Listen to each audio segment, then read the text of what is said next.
Hey, welcome to the Inspiring Possibilities podcast. It's Julien, and today I have my brother from another mother, but the same spirit and same direction, Matt Wilson. Matt, welcome. Julien, it's so glad to be here. I know we've been dying to do this. So many connections where you and I are going through experiences, and then our wives are showing up the same way in our lives. And I'm really stoked, man. Love seeing the life that you're living, and I'm glad I'm on this journey with you. Oh, appreciate it. Receive it. I receive it. So, Matt, I don't like to read bios Okay. just because I think they can be boring for people, right? And I Yep. think like the person can actually say more than the bio, right? So for those that are just there, be like, okay, that Matt guy look interesting. Tell them just a Yep.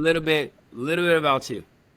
Sure. So, grew up in California and a strong Christian family growing up, good roots. And I was the middle son. I have five sisters, so pretty big family growing up.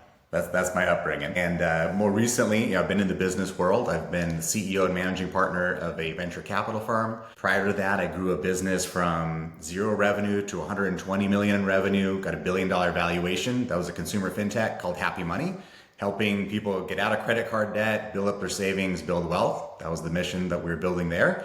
Before that, I was in private equity. So I've done a lot of stuff in the investing space, operating, building companies, have a Harvard MBA, and started my career actually though as an intelligence officer in the US Navy.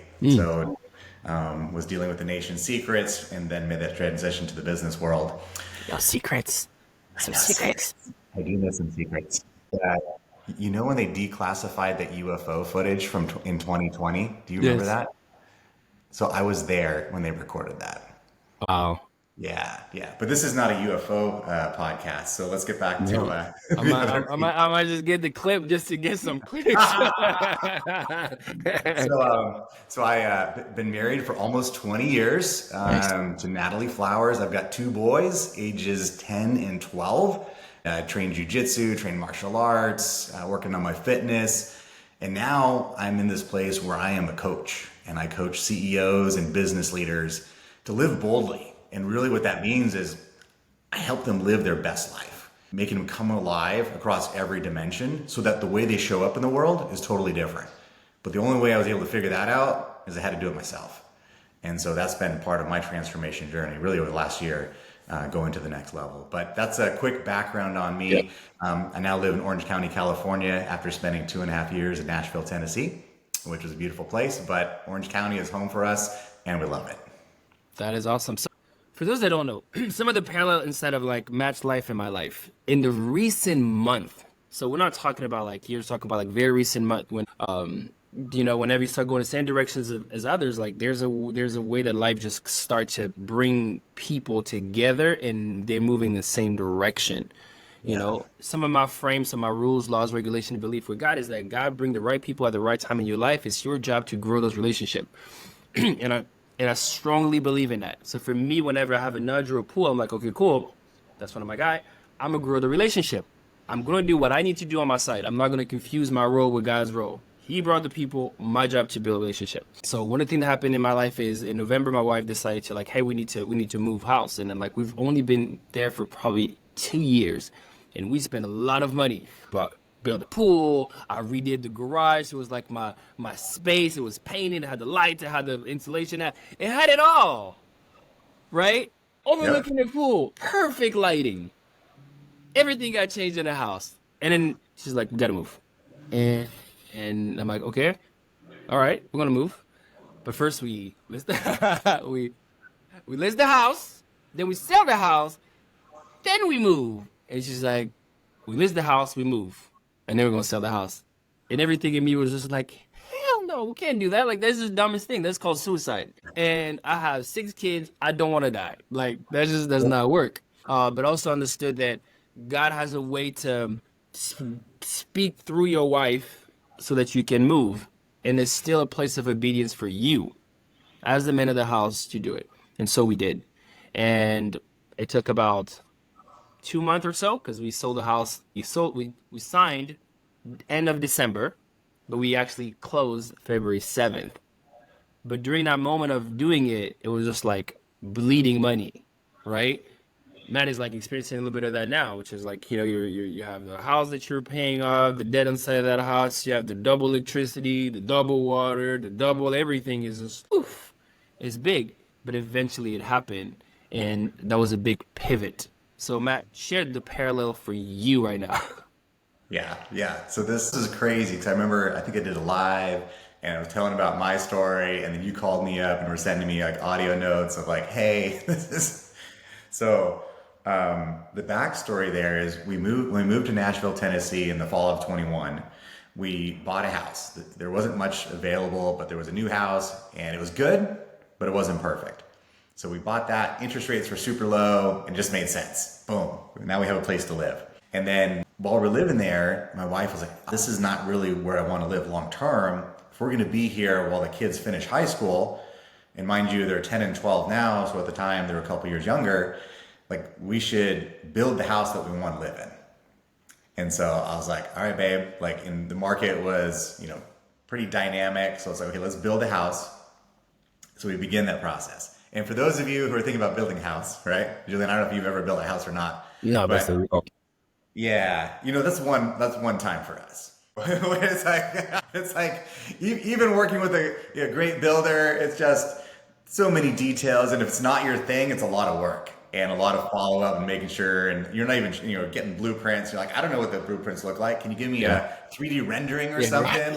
What are all these computer programs for? Right? My wife was like, this looks like lines on paper. So we build our dream house in Franklin, Tennessee, and then we move into it in September.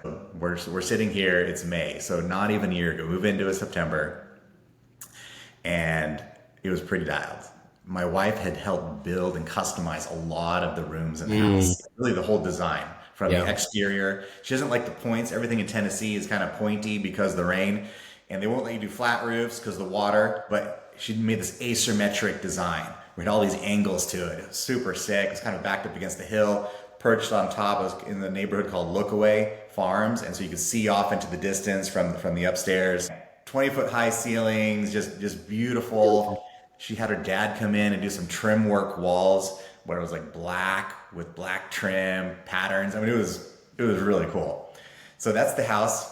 And then something else that was really special, because we were building it, we went in when it was just framed up and we were writing scripture verses and fun quotes like on the walls of the house. Like literally it was built into the studs, where like the heart and the spiritual impact that we wanted to emanate out from this house. Well, fast forward, earlier this year, it was like, you know what? God's calling us back to California. Like, I was beginning to feel the rumblings in my soul to really build a coaching business. A lot of my network and a lot of the people that I knew were out here. I was flying out to Orange County once a month for training. So I was spending, not quite a week, but a chunk of time every month just coming out. And I was like, you know what? I didn't want to build a business that would take me away from my family. Yeah. My wife certainly didn't want that. She's like, this is ridiculous. Like, you're leaving. You're having fun at the beach. Reading all day, but still, like, the impression is like, I'm going. And then I was beginning to talk to CEOs in California that were going to become my clients. And so she's like, oh, that's going to be more time, more travel. Because, well, you can do everything virtually. You can also do certain things when you're out on a hike or walking along the beach or going into their office and sitting down with them, that you can't just replicate as easily virtually, especially like the depth that we coach to. Yeah. So then she's like, okay, come to an agreement. Like, babe, totally get it. House is just a house, right? So let's sell the house. We'll move. She's like, great. And then she comes back to me later. She's like, okay, so I found the house that we're gonna rent, and I told them when we're gonna start. And I was like, woo, time out. Wait. So we're in agreement that what we last said was we're gonna sell the house and move to California. She's like, I built this dream house, and I was talking to God, and he said that he was gonna give me the place to go so I could get excited about the house that I was gonna be moving to. And I'm thinking in my mind, it's like, we could find something. We could Airbnb a little bit if we needed to, just pack light, explore. And she's like, nope, here's the house. Here's the picture of it. She's like, I called the realtor and she said that it was already rented someone else was ahead of us. And she said, I told the realtor, oh, call me back when it becomes available because God told me that's my house. Yeah. And this realtor was like, okay, a little forward here, but I like you, but Yeah. we already said someone else could have it. I think it's in process. We get a call back later that night. It's like, okay, well, the other prospective tenant fell out. So if you're interested, when can you move in? Now this was, let's say probably like February timeframe, and maybe like late Feb. And my wife was like, she was about to say, we haven't even listed our house yet. Yeah. That's what she was about to say. And instead she said, April 15th. Okay. So then she comes to me and she's like, hey, here's the conversation I just had. And I was like, wait, you already picked a date, Are you have the moving house. late? I'm like, we haven't sold the house. And she's like, I wish you would hear from God like I do. I was like, babe, Right. you know I hear from God. I've been getting divine downloads. I'm living that now. Yeah, yeah, yeah. That was something she's done since she was 5. And I learned that at 44. But she's been living that way. I was like, babe, I believe he told you. I didn't hear it. So we're gonna have to go on your faith here because like I trust you, I love you, and if you're telling me you heard it, like I'll get behind that. But I can't pretend like I heard it directly because that wouldn't be right either. Right? It'd be like, so it's like, okay, well, fine. That's the date. We're moving. I'm like, That's the date. okay. So then we're thinking God's gonna sell the house before we go. Like, because he gave the date. He knows we have a house. I mean, easy. If he can give a date, he can sell a house. That's not very hard. No, right. So fast No, forward, I know. we move, and we still haven't sold the house. But the Magic. crazy thing was, at first, so she's checking in with me on that. Because the old me would have been typically one a little more financially conservative. Yeah, yeah. Right? Make the money. I'm the one that like takes care of the money. She's just like, you better not die because I don't know how to pay any bills. And I'd probably be in jail because I don't know how to pay taxes. And I probably wouldn't want to. And so like, Yeah, right. it's like, Moving over the that's like, land. Off the that's like grid. your department. I'm like, okay, well, if it's my department, sometimes you got to help me out, right? Like you don't have to do it, but maybe you need to like not spend or something, or Yeah. work with me when we're navigating through things. And so, the time's approaching, but the way God was opening doors for me in conversations I was having with CEOs and where the clients were starting to come through. Meanwhile, I was still full time as managing partner of the venture firm, Yeah. planning to quit my job. So I'm quitting my job, dropping my income on paper, the big Yeah. steady Yeah. income from that, making a move, which is expensive, after having purchased a house and then just furnished it. So it's one thing to buy a Yeah. house, Yeah. and then this furnishing thing is like, oh wait, I thought we were nope, not done. Let's fill it up, okay? And then it's like, all right, we're good for a little while. Let the financials recover. Nope, now we're gonna move. Yeah. So in the backdrop of all of that, though, I had such a peace about it. And in fact, she was feeling a little more anxious, a little more like wrestling with God, Yeah, it being like, becomes the opposite now. hey, you told me, that's believing with me, and like, you told me, so I called the date and we're going, like, would be great. And then every single time someone, whether it be a showing or some prospective buyer, it's like, oh, maybe it's the one. Maybe it's the one, right? I have a good feeling about this. Maybe it's the one, right? And so far, like, none of those were the right one, at least not yet. Yeah. And so we moved, but here's the crazy thing. God had ordained that timing in a way that was so perfect that we could not have predicted it or known about the timing situation. And that's the part where we've hit the ground running. We were able to step into some people's lives right away. Like, Julien, I mean, is it okay if I keep talking, just tell you the story, or I Go. don't know if you break this up or whatever, but Tell the story. um, Go.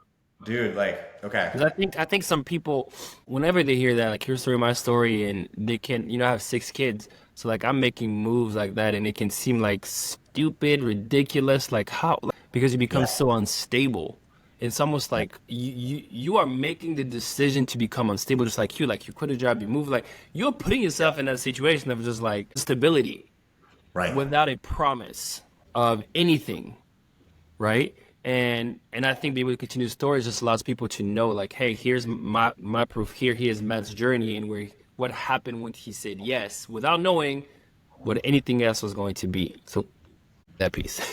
Absolutely, absolutely. So I'm going through all this, and again, normally I'd be like, well, maybe I'll just stay at the job longer. That way, I've got the stability, or maybe we need to like not make the move, right? Like get up to it, and then it's like maybe pull the plug and be like, hey, we can't rent it. Like stop the move. House hasn't sold yet, right?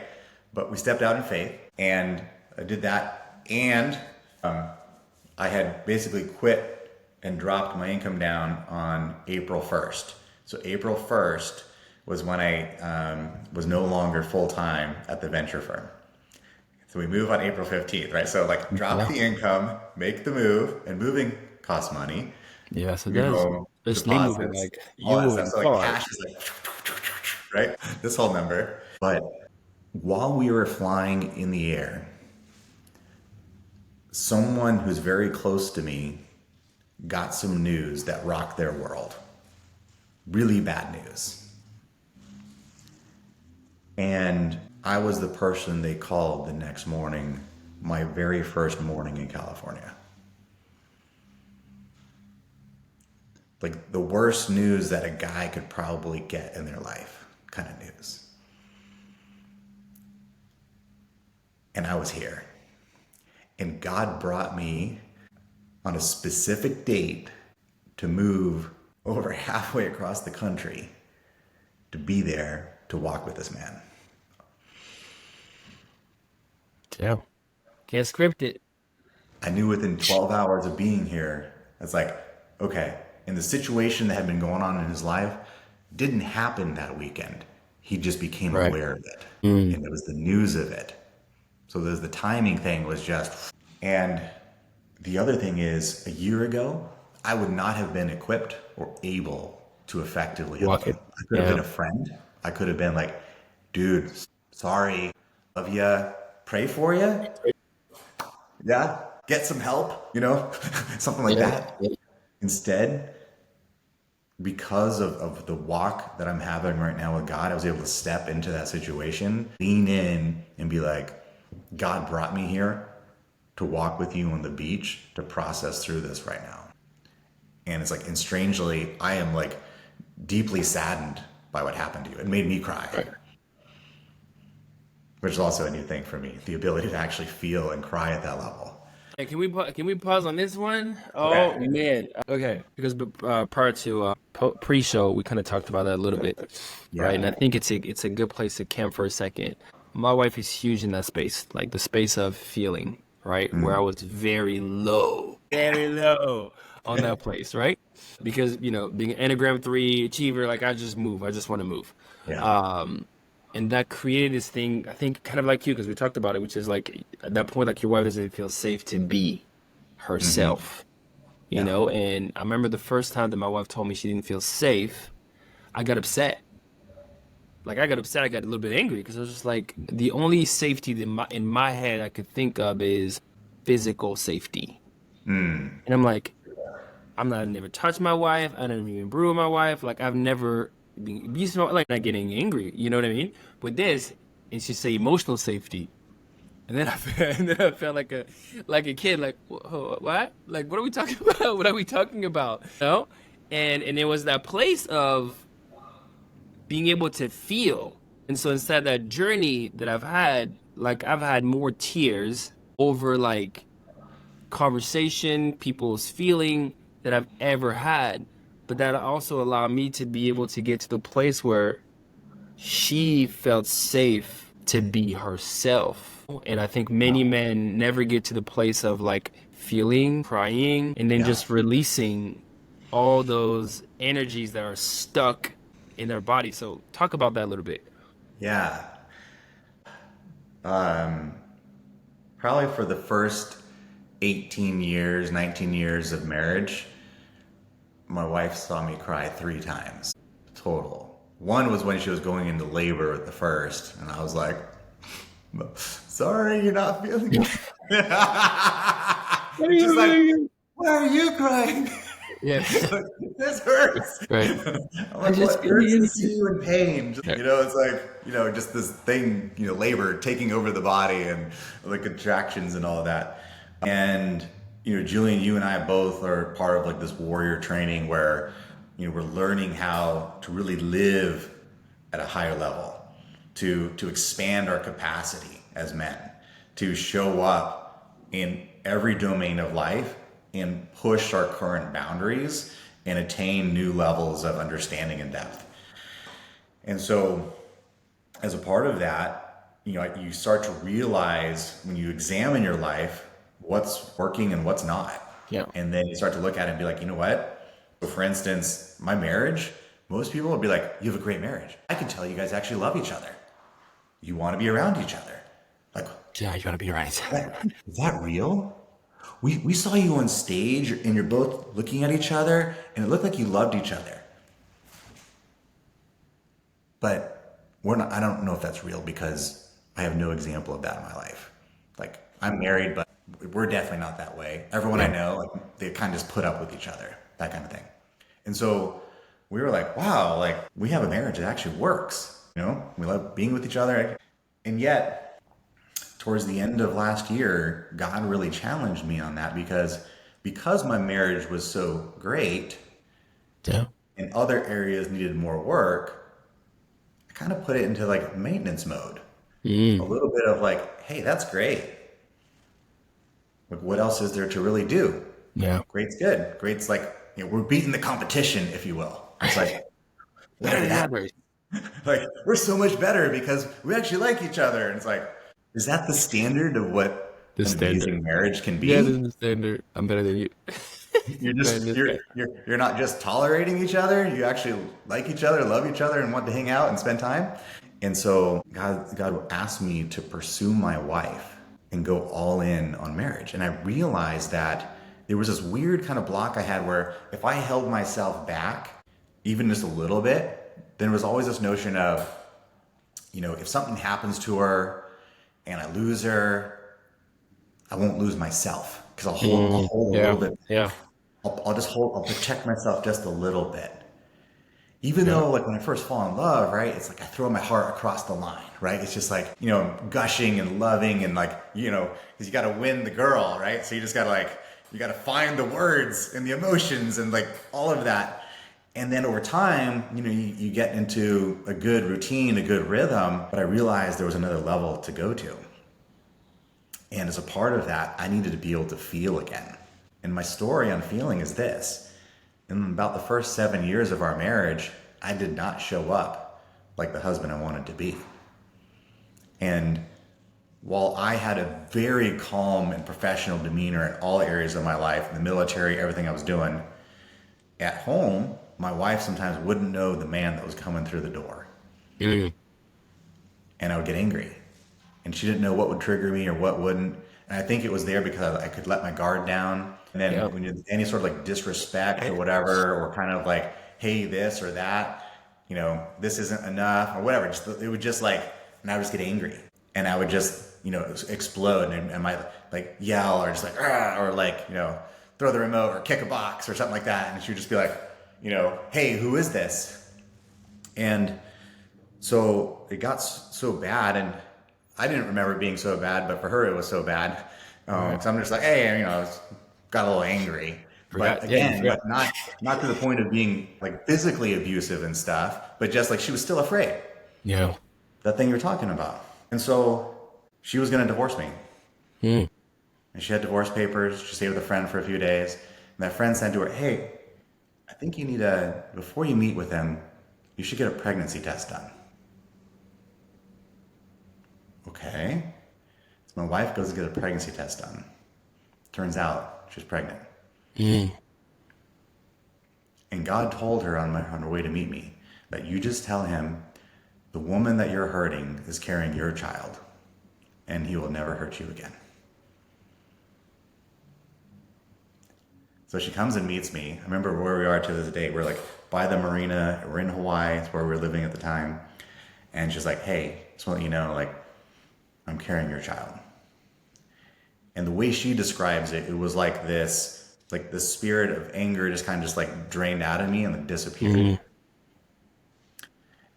And then for the next 13 years, it was like, she's like, hey, it was like you almost went Zen.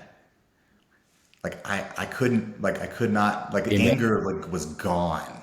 There was no anger. It was just like calm, always calm. I could be in the worst business situations, chaos everywhere, and I was just like unruffled. But it was weird because I also couldn't really achieve many peaks of excitement either. Like, isn't this the best meal ever? And I'd be like, yeah, it's good. You And just, she's like, oh, what? Like, you're no fun. Like, you're not able to like express yourself up and yeah, down. you have no heartbeat. Like you just Yeah, almost like flatline. yeah.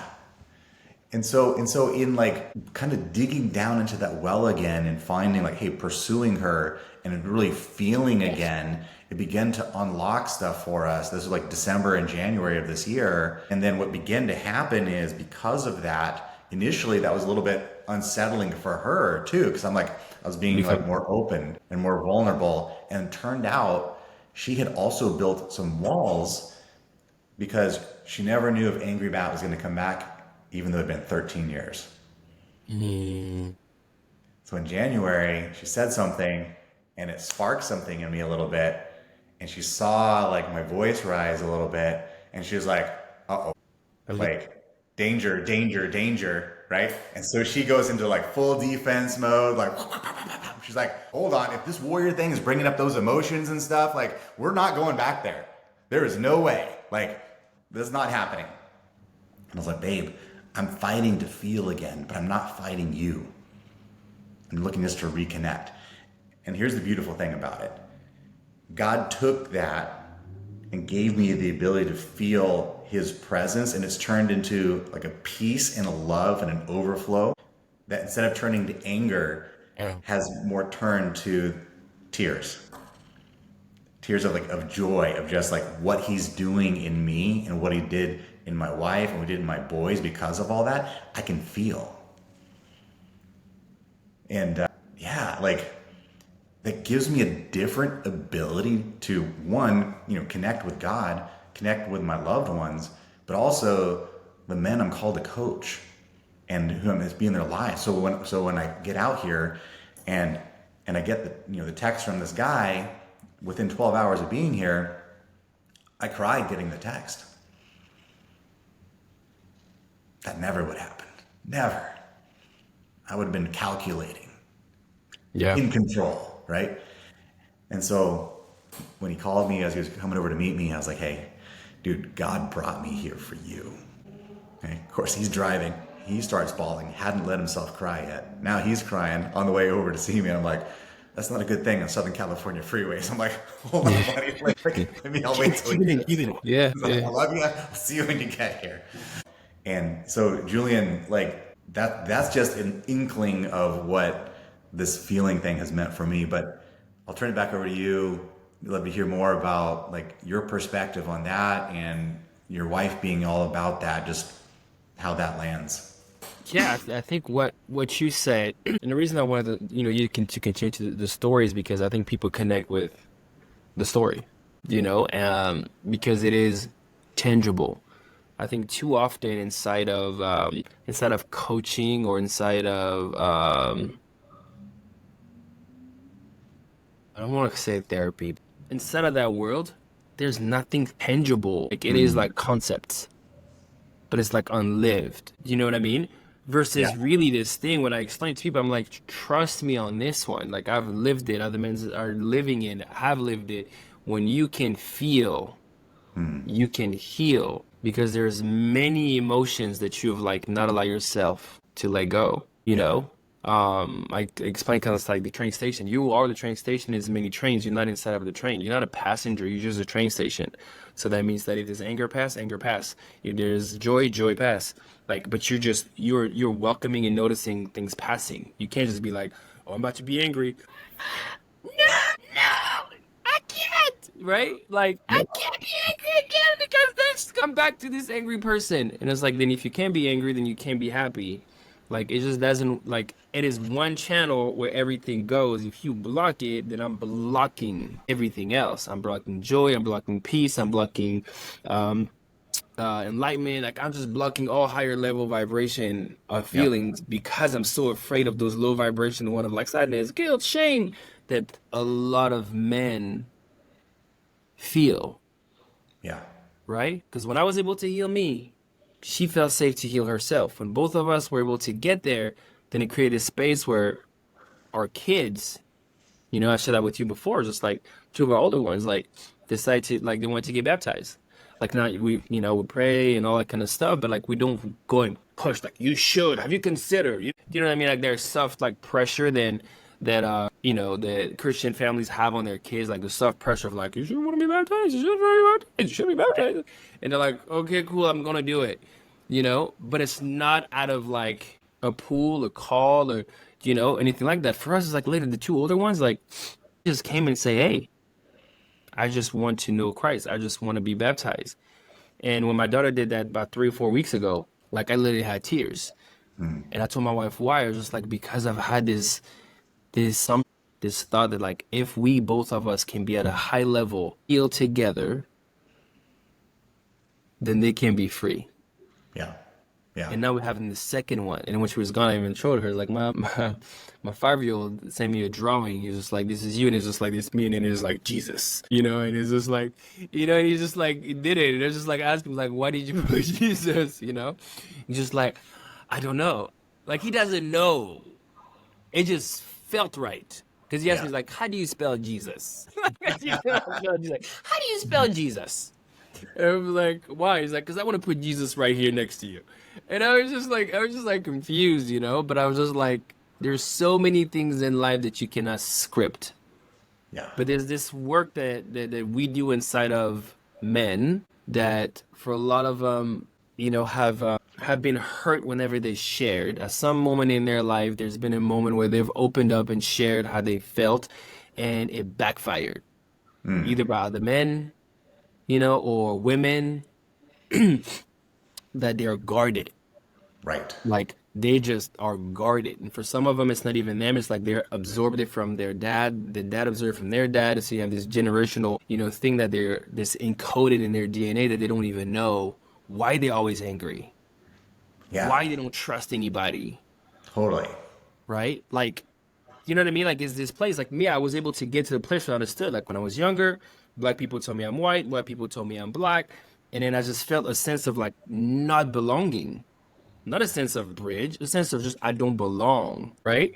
And it made jokes. Hey, if everybody go back to where they're from, black people go to Africa, white people go to Europe, but you guys mixed kid, like you go to the ocean. And although it was a joke for me, somehow like I internalized as a young kid. And so what I did is just like, because I felt so inferior, like shadow side of it, I'm Yeah. just going to just fucking act so superior than anybody else, right? And I'm not gonna allow myself to feel like how you want me to feel, which is less than, not enough. Like I'm not, but I'm overcompensating, Yeah. right? And I can be great instead of like sports because the chip on the shoulder, right? Which I always tell people like Michael Jordan was great, but MJ was not healed. Still, I think not healed. I think when Kobe died, he got displaced because he still referenced this guy that when he was cut and this guy took his spot because they made him feel like he was not enough. And so now I'm more than anybody and I'm creating stories. Do you know what I mean? And so I understood this and I realized that that is not true. And most men that I saw felt like this. If I were to look at you before, I would have been like, oh, if I'm to fight Matt, like what's gonna happen? Like how can I beat Matt? Matt is my competition. Every man is my competition. Therefore, I don't truly want you to know who I am because we're just like every man is my competition. And so that's why most of my coaches were women, Oh, interesting. Yeah. right? Yep. And I think like even my coach, right? Coach that we share, Garrett, he said the same thing for him. It's like most of his coaches before were women because it was this space of like, one, I didn't like men. Men was my competition. Every single man was my competition because I didn't want you to know the full me because it's you versus me. Just like when we play basketball, it's you versus me. Just like in Hmm. business, it's you versus me. Just like trying to get this girl, it's you versus me. Like for all the resources that I want, it's either you or it's me. And because I'm competitive, like I want to be me. And so I want to beat you.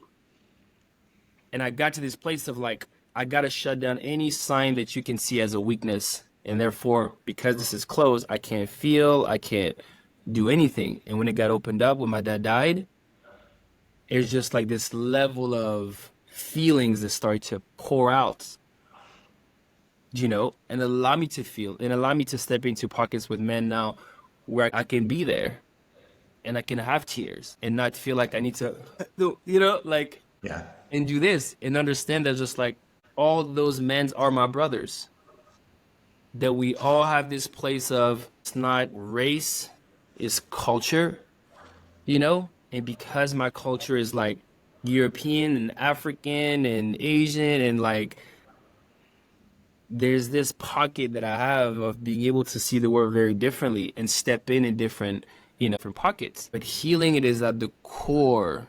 No, feeling is at the core of healing for men. Yeah. And it's a conversation that is hard to have first with any men because you have to take them to a place to feel so they can be like, oh my God, like I just I'm just feeling something right now, like I haven't felt. And then Right. can I release it? And then now I'm like, okay, so now I can actually, you know, go. I don't know if you guys are hearing or not. I'm home with like all six kids, and I have four boys and two girls. And I hear on my side just like there's some there's some fighting. My wife would probably be here like too much noise, too much noise. Me Oh, just like we're hearing it a little bit, but it's in the yeah, background. I war told my boys like, raging. you better be Yeah, quiet. I'm doing a it's podcast. part. No, it's part. I tell my wife, I'm like, listen, you have to understand this thing with men and boys. There's the level of aggression that is necessary in order for them to grow and develop. Right. You know, like, and only a dad can understand that. Like, a mom would be like, "Don't be aggressive, don't fight, don't Yeah. wrestle," and you look back at before, it was just like rite of passage. No, often I have a higher tolerance for the boys roughhousing than she does. As long as they don't like break something, break the Yeah. house, or break each other, like we're good. Don't and try to win, but don't necessarily try to inflict harm. So Yes, yes, not out of anger. there's a Yes. line there. Yes, it's the thing of like not out of anger that like I'm trying to for some of them to get, but also understand it's just like there's a place of release that is required. Because Yeah. if you start to get to the place of like I don't allow you to release, then now what am I doing? Like I'm just like coaching or teaching a young man that you should never release the feelings that you have inside, whether it's anger, crying, and now we're doing the same thing that we did, which is like, nah, I can't feel, I cannot do this. I'm Yeah. just, Yeah. you know, Yeah. I'm No. finishing. You want to say hi to Mr. Matt? Okay. Say hi to Mr. Matt. Hey. Okay, you guys go play. I'm almost done. Love you. The beautiful one Well, of the father. so Julian, a couple of things here too. Like even for me, like I trained a lot in the martial arts growing up, and that was another outlet because I had all these sisters, right? So I was not supposed to like fight them. So they gave me the opportunity to like, okay, go train over here. And then even in the last couple of years, I got back in training the martial arts, doing jujitsu. As far as like guys go, it's like you get to kind of work out some of that stuff in a semi-controlled environment, and you are trying to like break arms and choke each other. So it's kind of really good for male bonding. Yeah, Um, right. it's painful even when you're not getting injured. It's Yeah. still painful. And then coming back around to the healing thing and creating the space. And I know you have a heart for setting an example for dads of different ways of doing life. And when I began to be able to feel and really pursue my wife at the next level and hearing from God in how I'm living, what that opened up for us at the home front is it actually led to my wife taking down that wall that was inside her that was holding some of herself back from being fully like vulnerable and all in on me. Because when I said, hey, I'm all in on you, then the question was like, oh. And I was like, I want to see all of you. And she's like, well, what if there's parts of me that, you see and you don't like, if you keep digging deeper. And I'm like, I want to, some people explore space, some go to the depths of the ocean, but I want to explore you. Like, let's do this, because there's like, and in doing that, what's really interesting, you learn so much about yourself in the marriage relationship, right? Yeah. And so I heard this one guy say, you learn like 90% more about you than is possible except in relationship with another, especially that's an intimate, close relationship. So the things that begin to happen is, one, this actually removed like not physical, but like sexual blocks that had kept us Yeah. from having like the best like Intimacy. Yeah. intimate sexual emotional experience. And then when you're all in, it feels different. And sometimes we just like hold each other, like even like fully clothed, like hold her like for an hour and just like feeling her breathe and just like being each other's presence. And it's almost like a spiritual, physical interplay that happens Yeah. there, deep emotion. And so the sex life went to the next level. And so my wife is a beautiful woman. She walks around like a fitness competitor, but yet sometimes the women like that also, they know all their flaws. Then they pick at themselves and they beat themselves up mentally. Guys, like, you can have a dude with a dad bod, sucks it in looking in the mirror. It's like, yeah, I'm pretty jacked, right? You could have a supermodel woman and she'll be like, but, when I twist this way, there's a dimple in my leg, so I'm not perfect. What's the Right. point? And you're just like, are you kidding me? Like, you're stopping traffic. Everyone's like wanting your number. Like does not that mean anything? But it's like, no, that doesn't mean anything. Because when I look in the mirror, I don't see it. Yeah. And what happened though is by going to the next level, she came out one day and she's like, I looked in the mirror today and I saw that I was beautiful. Yeah. I actually feel beautiful. And I was like, all my words were not enough. Words of thousands of others, not enough. But because of the space that I had created for her to feel my love at a deeper level, she realized the depth and the truth of the words that I was sharing with her. Then what happens is, now I'm leading differently in the house because I'm talking about God, we're praying together as a family, and I'm walking and living it out. It's not just me like, here's some Bible stuff, do Yeah. good. Here's the rules. No, it's like, dude, dad's crying, dad's talking to God every morning, dad's making different decisions. Like, what's happening? My older son was addicted to video games and chat rooms and like weird stuff in there. It was showing up, and he's like in middle school and he's like acting weird Yeah. and making sounds, and it's like, ugh. My wife is like, there's something wrong with him. This is like demonic. Like, this is dark. I feel like this cold energy. And I'm like, I don't feel anything. And she's like way more sensitive. Like, Yeah. Yeah. Yeah. he's all right, And she's just like, no, this is not right. But seeing me like living differently, and he really identifies with me. And what he identified before is like, he always saw me as super smart. Mm. I want to be smart like that. I'm smart Yeah. like. Yeah. And then he's like, I want to know God like that. And so we got to this place where we were gonna take a family trip to the Bahamas, and he was not gonna go because my wife was like, "There's no way we're taking him. I do not want to be around him." A couple weeks before that, seeing how I was living differently, talking to God, and living out differently, and living more from a place of love and leadership, just in not even like how I'm projecting. It's just emanating out from me and everything. He goes for a walk and basically just looked up to the sky and said, "Jesus, help me. Like, I want to be able to talk to you like my dad does." Mm. And he got this vision of a heart that had rocks around it, and a key comes in and undoes the lock. The rocks fall off the heart.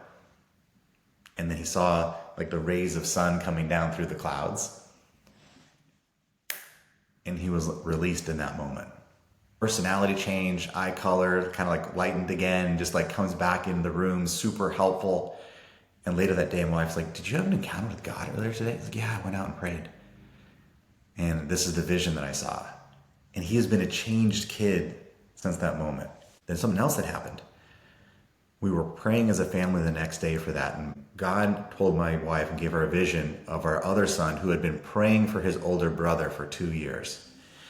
And just saying how much his prayers is what God was honoring and helping set his brother free. Yeah. When she That said is. that, he's standing next to me, I'm holding his hand. He starts to sob. He's just crying, right? And I'm like, man, this is precious, right? Just like seeing your boys, like, oh, he's praying for him and he's seeing him like coming out of that darkness and like the joy returning to his life. And that's his brother. And, and he's probably thinking he's going to beat me less. So this is good, right? He's just praying. So fast forward, my wife does a little live and she's like, let's talk about the changes that we're seeing in dad. And so he began, my older one talked about how I saw dad listening to God. The younger one was, well, I realized that men could cry because I saw my dad cry. I never cried before in his presence because I didn't want him to think that I was weak. Mm. So fast forward, now we're in the Bahamas. My wife has been set free. Our sexual connection's through the roof. Like my boys are having a lot of fun. And my wife turns to me and says, this is because you changed. And I was like, and then I start crying because it's like the overflow of joy in my soul just could not be contained in my body anymore because of what God had done in changing me and how that changed our entire family. And so there's something powerful when a man goes all in on God, pursues his wife, and began to actually act as the spiritual leader in the house. Not just like say, respect me, but literally earns the respect through how he lives and conducts himself. And our family is transformed. And this is literally in the last few months. And And I, it was good before. It wasn't like broken, crazy dysfunctional. It was actually like, it was fine. It was normal. But the level that we've gone to is almost unimaginable. I'm telling you all of this and it sounds like I'm recounting someone else's life. Just telling you this. yeah, I mean, it's the whole, inside the movement that I'm leading, called the Dad That Made the Legend, the whole purpose of it is just like for you to be able to become a legend instead of your lineage. Like, it's like you literally at this moment, like there are people that came before you, your dad, your grandparents, all that kind of stuff. And then down line, Yeah. like you are it. Yeah. You are it. Down the line, they're gonna reference this. Yeah. So And that's here's how I used to think. I used to think like I'm gonna live my nice little good private life. yeah. I'll make sure like I'll get my money. I'll dial it in. I'll work hard. I will like and then take care of stuff while I'm alive. And then Yeah. when I die, it's like it's not on me anymore. That's your problem now. Like so it's like Did my time. I'm Did my out. time. Did my Y'all can deal with whatever's left. And so it gave me permission to play small and to be like, hey, yeah. maybe God gave me more capabilities and skills and gifts, but I got myself and my close family taken care of. Yeah. Everyone else, like, take care of yourself. It's on you. And then what God challenged me is like, no, I'm calling you to lead a movement. No more private life. And I liked my private life. And then my wife's been speaking to me saying, hey, the work that you're doing as you're stepping into the season and what God is calling you to do will impact 7 generations. Yeah. And now all of a sudden you're like, oh, That is my message right it there. doesn't end with my death. Hmm. Because if I can alter the trajectory of my life and then have moments of impact with other men, Yeah. change the trajectory of their life, and that starts with my boys. If I can change the trajectory of their life, the compounding effect of that over multiple generations can be astronomical. So it Yeah. doesn't end when I expire. There's this place. I think it's a American Indian saying. They say you can heal 7 generations in the past and 7 generations in the future. And it's this place of like whenever I told you this whole thing about feeling inferior, whenever I did the work, I understood that it didn't start with me.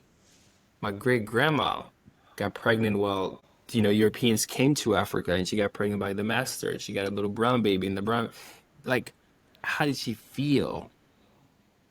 Like it's encoded, Yeah. and she Yeah. never, you're looking at just even like personal development. Only started like what in the 80s, in the 80s, it became a thing. So you think of all those men that just didn't really know like how to feel and didn't have any studies or any EQ wasn't a thing that was talked about. Like they just didn't have the tools to know like how do you actually start to feel your heart and know how to do this and this is okay and and showing up. And it's just like you're there now. We are there now as men leading instead of business, but also our family, and then also service to others to be able to say, because I have more knowledge, skills, resources, I'm actually going to pivot and we're going to not talk about it because in many, especially in even European cultures, it's like, hey, we Europeans are very good like this. Like they just don't want people to know how much money they have, what they do. It's just like live hidden, live good. Nobody should know, what it is. Versus you get to a place of leading, and now you're exposing yourself and can be attacked by many. But just like when you shared, and I was able to come in, and other people were able to come in, is because once you decide to be public now, then others feel good to be able to come and release Yeah. because they get the model, Yeah. from you.